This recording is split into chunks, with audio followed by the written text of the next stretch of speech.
A quase totalidade das pessoas se conhece muito mal, muito pouco. Quer dizer, vive como se estivesse tateando no escuro, tá certo? E, evidentemente, se apega a imagens, a fantasia que dão naquele momento uma impressão de segurança, de conhecimento e de domínio da situação. E com a experiência da vida, você acaba vendo que tudo isso é uma ilusão. Nós nos conhecemos muitíssimo pouco. Eu até recomendo para as pessoas o livro do David McCraney, You Are Not So Smart, Você Não É Tão Esperto, onde ele vai ali mostrando, com elementos da psicologia contemporânea, que o quanto da nossa memória é falsificada, o quanto que a autoimagem é inventada e assim por diante. E um dos elementos, um dos capítulos, trata de uma coisa que se chama a síndrome ou o efeito Dunning-Kruger. Dunning-Kruger são dois psicólogos que observaram a seguinte coisa: quanto mais incapaz um sujeito menos capaz ele é de avaliar a sua incapacidade. E, portanto, com grande facilidade, ele começa a se considerar superior a pessoas que ele nem tem a mínima condição de compreender. Então é o seguinte: quanto mais burro, mais deprecia os outros. Isso é normal no mundo inteiro. É claro que isso pode ser compensado ou reforçado por fatores sociológicos. No Brasil é extremamente reforçado. Então, essa crise, evidentemente, não afeta só a alta cultura, não afeta só a alta cultura, mas afeta profundamente a vida pessoal. Quer dizer, não é só uma crise da inteligência superior. Não, é uma crise do entendimento da vida no dia a dia. As pessoas não entendem o que está acontecendo, não entendem suas próprias vidas e, portanto, não chegam a um nível mínimo de maturidade para poder tomar decisões, entender o que se passa. O resultado é um estado permanente de exasperação emocional, onde todo mundo se sente vítima, todo mundo se sente ofendido o tempo todo, e todo mundo fica buscando compensações, e a vida com isso vai piorando cada vez mais. O pior é que essa imaturidade, essa exasperação emocional, hoje é muito explorada politicamente. Quer dizer, são correntes políticas que estão interessadas em fazer as pessoas se sentirem cada vez mais oprimidas, cada vez mais injustiçadas, para dizer: não, eu vou proteger vocês, eu vou defendê-los dos malvados, etc, etc. E com isso estão criando um inferno, estão transformando o ódio de todos contra todos. Só que para perceber isto e perceber qual é a raiz desse mal, a gente já precisa ter alguma maturidade, alguma experiência da vida, né? Agora, o que eu chamo de experiência da vida não é só a experiência exterior, porque pode acontecer muita coisa na vida do neguinho e ele não conseguir introjetar aquilo, não conseguir processar aquilo e tirar algum resultado, tirar algum conhecimento disso. Quer dizer, a pessoa, ela cresce, mas não amadurece. Quer dizer, a gente está cheio de crianças aí de 60, 70, 80 anos. Então, nesse panorama, você falar de amor é até um negócio utópico, porque para grande parte das pessoas o amor é apenas uma coisa, é um ideal, uma coisa idealística que elas nunca vão alcançar, porque elas não vão poder saber o que é, não vão poder vivenciar isso. Tá certo? Então, em geral, vão reduzir o amor àquela paixão momentânea. Então, em geral, o que você tem é apenas, vamos dizer, uma atração erótica, adornada com palavras, com símbolos, etc, etc. Né? Mas a gente não pode esquecer o seguinte: a atração erótica, por mais intensa que ela seja, por mais real que ela seja, ela culmina num treco chamado orgasmo. Quer dizer, é muito rapidinho e passa, tá certo? E depois você tem um vazio, um estranhamento, um afastamento, isso é normal. É o negócio do latino, do omne animal post coitum triste. Quer dizer, todo animal depois do coito fica triste. Então, quer dizer, enquanto você está naquele processo de excitação, você vê a sua companheira de uma certa maneira. Depois que passou o orgasmo, você vê de outra. Então, você tem duas impressões completamente contraditórias. Tá certo? Mas o fato é o seguinte: uma impressão é causada, vamos dizer, pela excitação sexual, e a outra é causada pelo cansaço e pelo refluxo, por assim dizer, o refluxo da maré. Então, mas a pessoa continua a mesma. Foi a sua impressão que mudou. Quer dizer, entre aquela impressão paradisíaca do começo e a impressão tediosa, ou às vezes até deprimente, que se segue, existe uma pessoa de verdade, que não é bem uma coisa e nem a outra, que é um mistério, uma coisa que nós não sabemos exatamente o que é. É só quando nós aprendemos a amar esta coisa misteriosa, que não depende de nós, é que nós chegamos, vamos dizer, na escala verdadeira do amor. Né? Antes disso, são só impressões, onde você está usando o outro como se fosse um personagem do seu teatrinho mental. Eu estou vendo a pessoa de duas maneiras diferentes, eu devo estar enganado nas duas vezes. Porque, independentemente do que eu estou imaginando dela, alguma coisa ela é na realidade. E cadê esta coisa, né? Então eu vi, olha, a gente, na verdade, não está se relacionando com a pessoa, está se relacionando com duas impressões subjetivas que a gente tem. Eu digo, mas por trás deve haver uma pessoa real. E eu acho que o amor começa aí. Começa quando você admite que o outro é alguém que existe independentemente de você, independentemente das impressões que você tem, independentemente do que você está sentindo. E que tem lá os seus próprios sentimentos, a sua própria vida interior, a sua própria profundidade, etc, etc. E quando você começa a se interessar por isso, é isso que eu chamei, já num estudo do texto antigo, eu chamei a contemplação amorosa.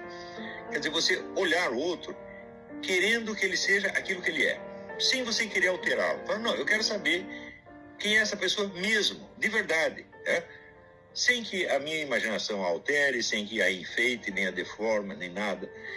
Então você ter, vamos dizer, todo o respeito pela integridade ontológica da outra pessoa. Ela é alguém que não depende de você, não foi você que criou, não foi você que inventou. Uma pessoa pela qual você passa pela vida dela por um momento, pode ser até muitos momentos, mas ela continua independente de você, tá certo? E ninguém morre junto, né? Todo mundo morre sozinho, todo mundo nasce sozinho e morre sozinho, tá certo? Portanto, existe esse mistério do outro, entendeu? Que pensando bem, é a coisa mais maravilhosa dessa vida. Porém, como as pessoas agem muito, não ligam demais para o seu impulso emocional, seja positivo, seja negativo, não chegam a pegar a apreender esta realidade do outro, entendeu? Então é por isso também que, por exemplo, no Brasil as pessoas brigam muito. Anos atrás eu conheci um americano aqui, um homem cultíssimo, que viveu algum tempo no Brasil, e ele dizia assim, esse é um povo muito nervoso. E ele tinha razão. Quer dizer, o brasileiro fica bravo por pouca coisa, ele se sente ofendido por pouca coisa. Tá certo? É claro que é um país de pessoas frustradas, né? Em uma sociedade de coitadinhos, quer dizer, o amor é uma realidade. Em geral, o que você tem são fantasias, são emoções, são desejos que simulam para a pessoa, simbolizam o amor. E, de fato, alguma coisa do amor tem, são aspectos simbólicos, sinais do amor, mas não são amor efetivamente, né? Porque a paixão não é só que ela é passageira. Toda paixão traz consigo a paixão contrária, a paixão oposta. A paixão funciona como vaso comunicante, sobe e desce. Então, por exemplo, se eu estou tremendamente apaixonado pela pessoa, eu já começo a ficar com medo de que ela não tenha uma paixão idêntica por mim. Então eu já começo uma espécie de cobrança e já existe um fundo de medo e, portanto, de ódio. Essas coisas sempre vêm junto. Então, a paixão, ela indica a possibilidade do amor, ela chama você para o amor, ela desperta, mas entre ela e o amor, o caminho é imenso. Só quando nós percebemos que a paixão é uma coisa que está dentro de nós apenas, que não diz respeito a outra pessoa, está ali a fulaninha, eu tenho uma paixão por ela, mas isso não afeta ela em nada, isso está se passando tudo dentro da minha cabeça. Não é uma relação verdadeira ainda, está entendendo? Então, são coisas que eu imagino. Então, eu imagino que ela é maravilhosa e que seria ótimo eu ter alguma coisa com ela, e no instante seguinte eu começo a pensar, mas será que ela vai me aceitar? Será que ela vai me querer? Acho que não, ela é uma orgulhosa, uma filha da puta, horrível, eu não gosto mais dela. É assim, quem não sabe que é assim? Então, daí até o amor, o caminho é muito longo, é muito longo. Olha, eu vou dizer quando começa o amor.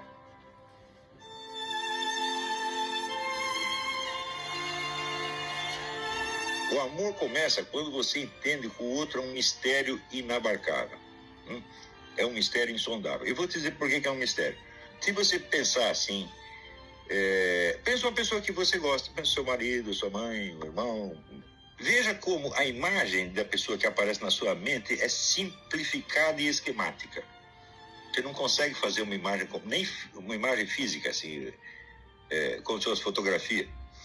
Isso quer dizer que se você fica uns anos longe da pessoa, a imagem física vai apagando e se reduzindo ao mero esquema. Se você tenta pensar na pessoa, você só consegue pensar um aspecto dela de cada vez.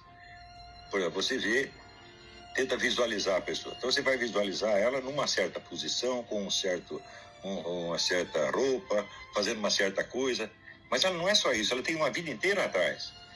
Você não é capaz de imaginar a vida inteira dela.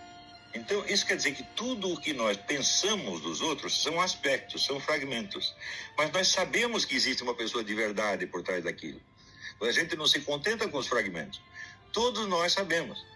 Isso quer dizer o seguinte: o outro ser humano, nós podemos conhecê-lo, assim, na convivência real, mas nós não podemos pensá-lo. Ele não é um objeto do nosso pensamento.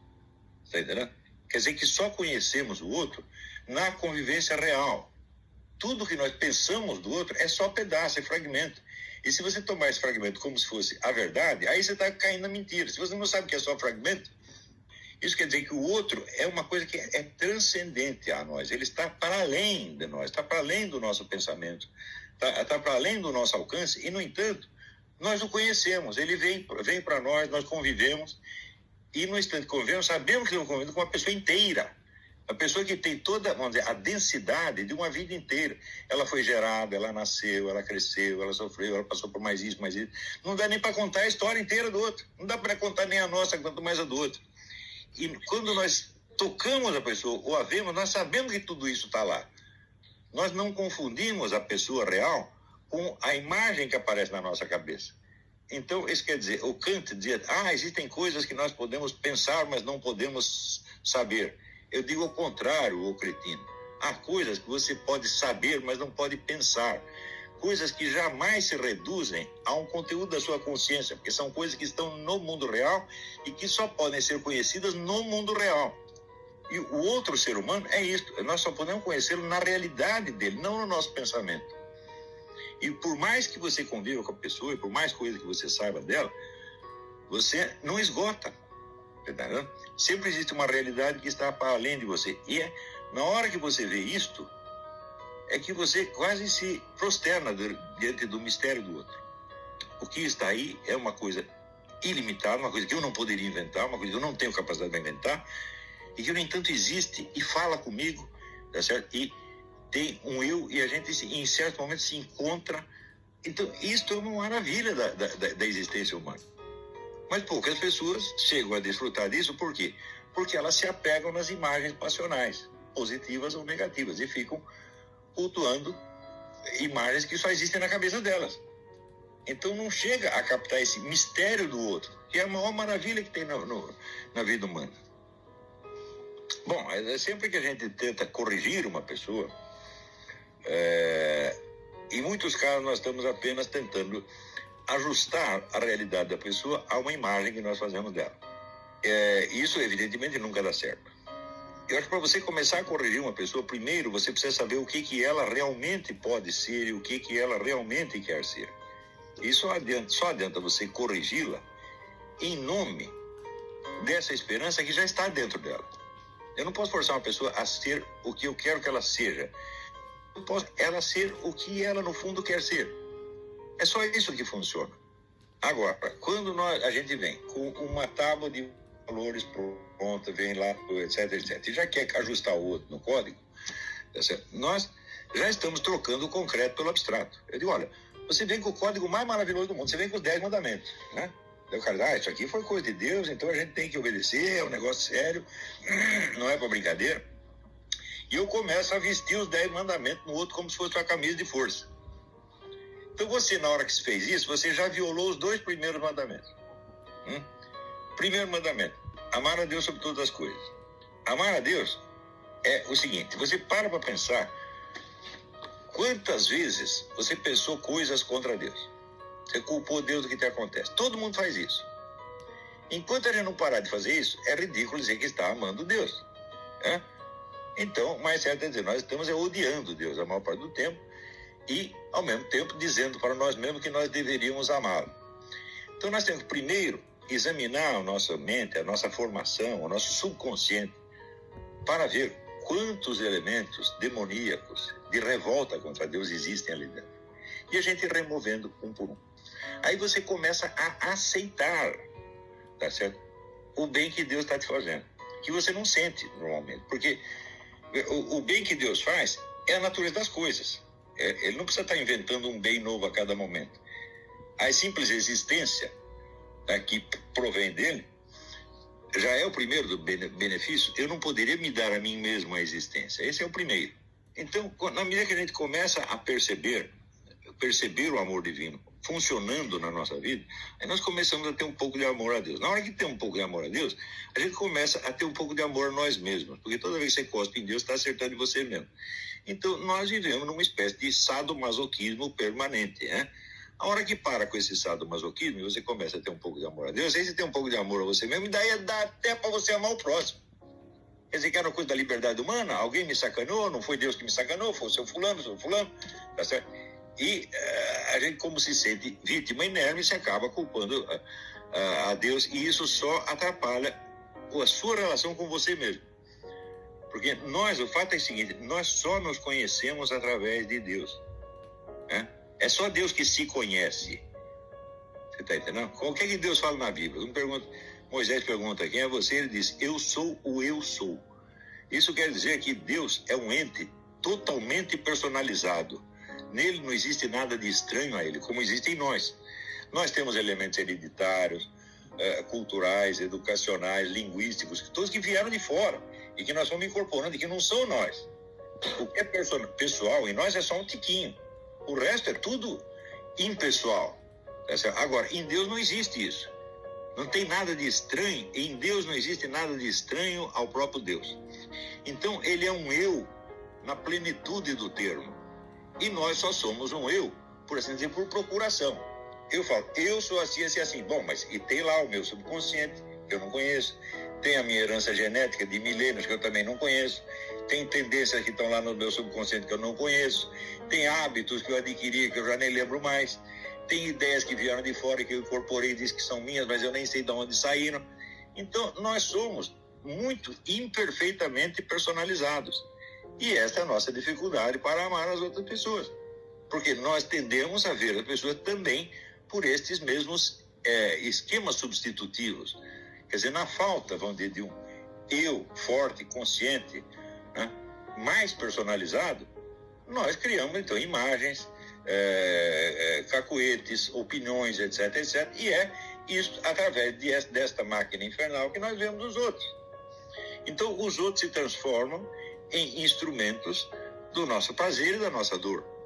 Mas esta é uma função acidental, não está na natureza deles. A gente não sabe qual é a natureza deles. Quer dizer, por trás do prazer e da dor que as pessoas nos causam, existe a realidade da pessoa, como ela é mesmo. Você está entendendo? E é isso que nós devemos tentar conhecer e nos relacionar com ela. É por isso que eu digo para as pessoas, sempre recomendo, tudo que você disser, diga de coração na mão. Você tem que estar o mais inteiro que você possa. Nós não conseguimos ser inteiros, jamais. Porque sempre tem o resíduo impessoal que está em nós. Mas o mais que nós pudermos. Por que isso é difícil? Porque as pessoas, elas têm medo da vida. Todo mundo tem medo da vida porque tem medo da morte, né? Então, começa já desde pequeno a se apegar em símbolos protetivos. São talismãs. Um talismã é a profissão. Você veste uma identidade profissional e você fala como um membro daquela profissão. E você se sente protegido por trás daquilo. Você veste lá seu uniforme, sua farda, seu guarda-pó, e você adota a linguagem daquela profissão e você se sente mais protegido ali. Só que isso aí só vai impedir o seu contato com você mesmo. Quando ele faz um pecado, a gente tem que se arrepender como uma pessoa adulta. A pessoa adulta não fica se descabelando porque fez um pecado, meu Deus do céu. Você não vai lá chegar e falar, Deus, eu sou o filho da puta. Coisa mais ridícula, porra. Você tem que falar coisa séria, rápido, né? A própria igreja ensina que na confissão você tem que ser sumário, rápido, tá certo? E genérico, e tentar passar por cima daquilo o mais rápido possível. E não ficar, não confundir o arrependimento com o remorso. O que é remorso? Remorso significa remorder-se. O nego se morde e depois volta a morder no mesmo lugar e fica fazendo sofrer. E achando que Deus está gostando disso e que vai achar lindo. Porque, na verdade, isso é uma palhaçada demoníaca. Então, quer dizer, o sentimento jamais é um bom guia para a nossa conduta. O sentimento não nos diz o que está acontecendo. Ele só diz como nós estamos. É como se fosse um termômetro de nós mesmos. É tudo subjetivo. O sentimento é a coisa mais subjetiva que existe. Então, a gente tem que furar a barreira do sentimento e entrar num negócio que se chama percepção. A percepção é a abertura do neguinho para o que está realmente acontecendo, para o que o outro realmente é. Por exemplo, você ter o interesse em saber o que o outro está sentindo. Realmente, só na hora que você abre para isto é que você descobre que existe uma outra dimensão que chama o amor. Antes disso não é amor. Antes disso é só compensação psicológica. Claro que essas compensações são legítimas também, nós precisamos delas, todo mundo é fraco. Mas eu acho uma pena, as pessoas estão perdendo a oportunidade de ter acesso à única dimensão que é verdadeiramente humana. Porque o resto, as paixões, o medo, os bichos também têm, o orangotango também tem. Mas que o orangotango não tem medo, né? Você chega lá no meio de um bando de orangotango, dá um grito, uns orangotangos saem correndo, outros vêm para matar você. O grito é o mesmo, eles ouviram o mesmo grito. Por que a real é diferente? Cada um está sentindo diferente. Então, a mesma variação de sentimento tem entre os animais. Agora, esta dimensão, vamos dizer, da objetividade, do conhecimento efetivo do outro, isso só o ser humano tem. Só o ser humano sabe que não conhece o seu próximo. E que sabe que o próximo tem dentro de si uma dimensão infinita e inabarcável. E que, no entanto, é justamente nesta dimensão que nós convivemos efetivamente.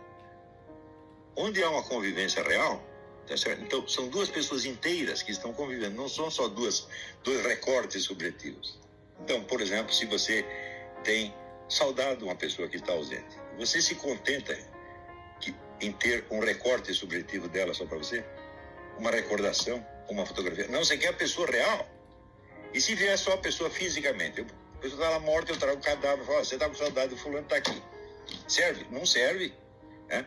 Então você quer uma pessoa inteira, com todas as possibilidades que ela tem, e uma pessoa viva e presente.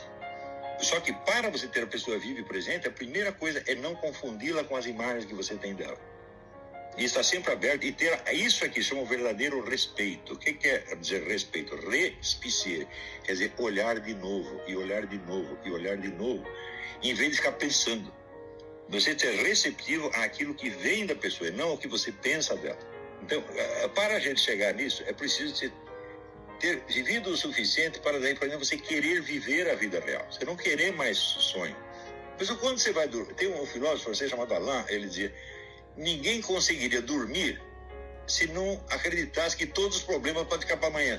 Então, todo dia nós dormimos, quer dizer, nós vamos dormir, nós não vamos cuidar do universo. Enquanto isso, o universo estará à sua própria mercê e vai continuar funcionando tudo normalmente sem a sua contribuição. Isso é uma maravilha. Agora, hoje em dia, todo garoto de 15 anos acha que eu vou construir um mundo melhor. Mas não vai construir um mundo melhor coisíssima nenhuma, tu vai piorar tudo. Né? Esse desejo de poder, essa onipotência idiota, né? Quer dizer, o mundo seria muito melhor se não tivesse tanta gente querendo melhorá-lo. Não, porque o amor é o próprio Deus, e como diz o apóstolo, nele vivemos, nos movemos e somos. O amor não é um objeto do nosso conhecimento. É a atmosfera na qual existimos, e que só pode ser conhecido por participação, não por uma imagem que você forma na sua cabeça. Por exemplo, quando eu vejo um objeto, está aqui, isso aqui é um objeto, é um copo cheio de café. Este é um objeto que está colocado para um sujeito. Mas o amor, assim como Deus e o universo, não é um objeto que esteja dentro de mim. Se eu o concebo como objeto, eu falsifiquei tudo. Ele não é um objeto, ele não está diante de mim, eu estou dentro dele. Aquilo que nos abrange só pode ser conhecido por participação consciente, quer dizer, você tomar cada vez mais consciência da sua participação nessa outra dimensão que te transcende, em vez de querer dominá-la intelectualmente, que é impossível. O amor de uma só pessoa já é uma coisa que te transcende, tá entendendo? E que só pode ser conhecido por participação. Nós não podemos dominar essa situação mentalmente, não é possível isso. Quer dizer, que o amor divino é aquilo que te abrange, te contém, te criou, tá certo? Te mantém, tá certo? E você vivenciar isso como realidade e saber que os outros também estão dentro disso. Esta imensa criatividade humana, que não criou a si mesma, ela tem uma fonte que é uma criatividade eterna, infinita. E é dentro dessa criatividade que nós estamos. Então, nós estamos aqui no mundo, não é para moldar o mundo à nossa imagem e semelhança. Nós estamos, em primeiro lugar, para aprender o que ele é. Olha o tamanho desse negócio, já olhou para cima? Já viu quantas estrelas tem aí, galáxias, etc, etc? Nós não conhecemos um bilionésimo disso aí. E o pessoal quer mudar o mundo. Fala, mas você não sabe o que é o mundo, meu Deus do céu. Você quer mudar um treco que você não sabe o que é. Desde o início, nós temos que reconhecer isso. O universo é maior que nós. E nós estamos aqui para aprender como ele é. E dentro desse universo existe o ser mais misterioso de todos, que é o outro ser humano.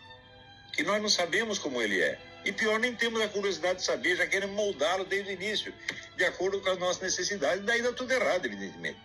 Quer dizer, tudo isso aí é um esforço de poder absolutamente utópico. A hora que você começa a perceber o mistério do outro e você vê a infinidade que tem dentro do cara, que é absolutamente da pessoa, que é absolutamente inabarcável, você entende que aquilo tem uma dimensão eterna. Então, o que você está amando na pessoa é a eternidade dela. Você não sabe se ela vai para o céu, vai para o inferno. Não estou falando de religião, estou falando de uma experiência real. A experiência real de você perceber que o outro é infinito. Como é que nós podemos ser infinitos já em vida, quer dizer, inabarcáveis, se não tivéssemos uma dimensão de eternidade? Seria impossível. Se existe a imortalidade da alma, uma única alma imortal humana, destinada a viver por toda a eternidade, ela vai durar mais do que toda a história terrestre do gênero humano. E essa história inteira será apenas um capítulo da vida dela. E ela vai olhar tudo num conjunto como num relance. Isso quer dizer que todos os enigmas que os historiadores estão tentando aqui resolver que nem os loucos, rachando o crânio, para o indivíduo que está na imortalidade é uma moleza. Ele vai entender tudo isso de uma vez. Você está entendendo? Não será um grande problema para a alma imortal entender a história humana. Porque a história humana teve um começo, vai ter um fim. A história terrestre humana vai ter um começo e ter um fim. Mas a alma imortal só tem um começo e não tem fim. Quando você começa a ver esta imortalidade agindo na pessoa, e você entende a preciosidade que é aquilo, e você entende que existe um certo risco, não da pessoa morrer, mas de passar a segunda morte, quer dizer, ser condenado, ir para o inferno, tá certo? Não poder desfrutar da eternidade na sua plenitude, você morre de dó. E você pede a Deus que isso não aconteça. Você pede, por favor, preserve essa pessoa para sempre. E isto é o que São Tomás Aquino dizia que era o amor. É uma coisa tão simples. O amor é o desejo de eternidade do ser amado. Isto é uma coisa de uma intensidade e de uma maravilha, de uma luminosidade. Quer dizer que excitação sexual perto disso é coisa de criança. Claro que todos nós a temos, tá certo? Porém, a excitação sexual pode ser usada para despertar isto que está para além. E pode ser usada para se esgotar em si mesmo, você tem ali o orgasmo e depois olha a mulher e fala, pô, mas ela não é tão bonita assim, pensando bem uma pentelha, o que eu estou fazendo aqui? É que, em geral, as pessoas vão dizer, quando elas usam a palavra amor, elas estão querendo dizer aspectos do amor. Eu digo, olha, o amor não pode ser definido porque ele é a nossa condição existencial, é dentro dele que nós vivemos. Se nós estivéssemos vivendo dentro do ódio divino, nós já não existiríamos há muito tempo, você entendeu? Então, quer dizer, o amor divino, ele nos cerca 24 horas por dia, o tempo todo, ele nos mantém na existência, ele é a condição da existência e ele é a nossa constituição.